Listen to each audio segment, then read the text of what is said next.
Whoa! So this is what it's like to be removed from the timeline. I really pictured it more of a floating in space sort of thing. Whoa! Okay, we're floating in space now. Really didn't picture my day going like that. Today we're going to be taking a look at how you can pull off this floating in space effect, all in Filmora Pro. Can I go home now? Salut tout le monde, bienvenue dans Filmora Pro. Vous êtes avec Jonathan. Avant de commencer ce tuto, vous devez mettre à jour votre version de Filmora Pro pour la version 2.4. Cette mise à jour a récemment permis d'améliorer les performances et d'ajouter de nouvelles fonctionnalités dont l'effet Cosmos que nous allons examiner aujourd'hui. Allez, entrons dans le vif du sujet. Alors voyons d'abord comment filmer les images dont nous aurons besoin pour cet effet. L'objectif pour nous ici était d'obtenir un plan moyennement large. Il nous fallait donc éclairer en premier l'écran vert et ensuite seulement nous concentrer sur l'éclairage de Johnny.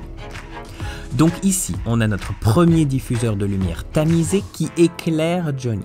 Et ici, on a placé une source de lumière plus agressive dirigée vers ce pan en carton qui va en fait faire rebondir la lumière de manière relativement uniforme vers ce bel écran vert. Alors, la première étape qu'on vous recommande de faire est d'utiliser l'effet Green Screen Key du dossier pré-réglage et de le glisser dans votre rush d'origine. Pour nous ici, c'est déjà très proche de ce que nous recherchons.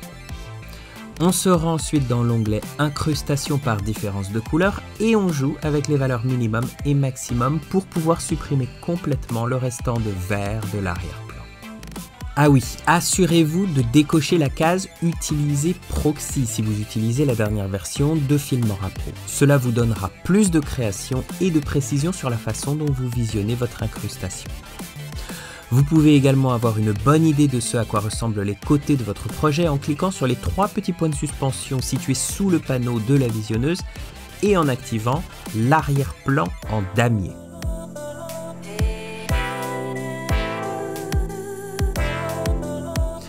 Enfin, pour enlever les zones qui dépassent de l'écran vert, masquons notre clip en cliquant sur l'outil Masque libre et en dessinant un masque autour des zones que nous souhaitons exclure de notre plan final.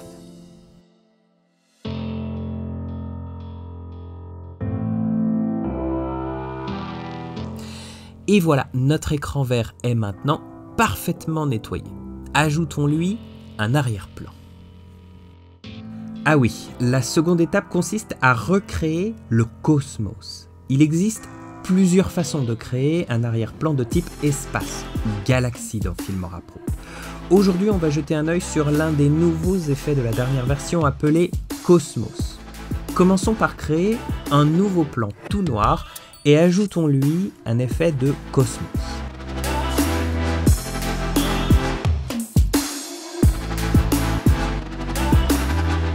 Alors vous verrez directement apparaître dans le panneau de la visionneuse tout un tas d'étoiles et de constellations. Il existe une tonne de trucs vraiment sympas que vous pouvez faire avec cet effet. Nous ici, on va se concentrer sur une esthétique plus liée à l'espace. Le curseur énergie contrôle la vitesse à laquelle les étoiles se déplacent. On va le régler sur 0 puisqu'en vrai, depuis notre point de vue, en tout cas sur Terre, les étoiles ne bougent pas vraiment. L'option voyage affecte votre vitesse de déplacement parmi les étoiles. Alors dans notre cas, on va le régler sur 10% pour que le déplacement soit subtil à l'écran. Sous l'onglet Étoiles, diminuons la variation de couleur jusqu'à 40% et la taille jusqu'à 5%. Configurons l'intensité lumineuse sur 50%. Sous l'onglet Connexion, réglons le montant sur 0% pour rendre ce champ étoilé plus naturel.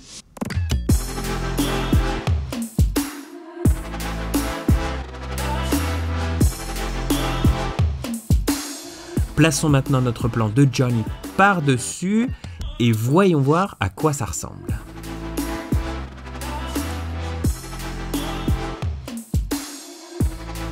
Ok, ajoutons un effet qui nous permettra d'ajuster les courbes de notre rush de Johnny, juste pour nous assurer qu'il se fonde bien dans l'univers. Alors le mieux est de nous assurer que les parties sombres des vêtements et des cheveux de Johnny fusionnent bien avec le vide infini de l'espace.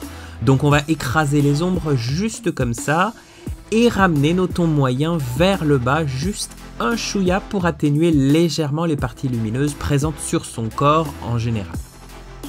Jetons un œil au résultat. Parfait. Bon, maintenant que nous avons notre arrière-plan et notre sujet bien en place, il est temps d'animer un peu le tout pour rendre la scène plus réaliste. On va pas critiquer le jeu d'acteur de Johnny, hein. Alors, on va en premier lieu animer notre sujet en le déplaçant et en le faisant tourner lentement dans le clip. Le plus simple, c'est de se rendre au début du clip et de définir des images clés de position, d'échelle et de rotation. Rendez-vous ensuite à la fin et faites de même en créant ces 3 images clés.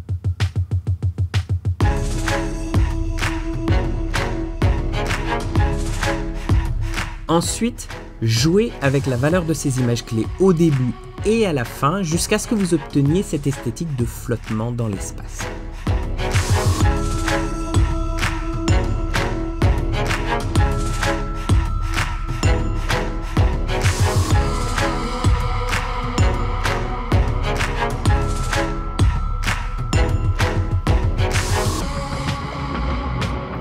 Yes, ça c'est ce qu'on recherche.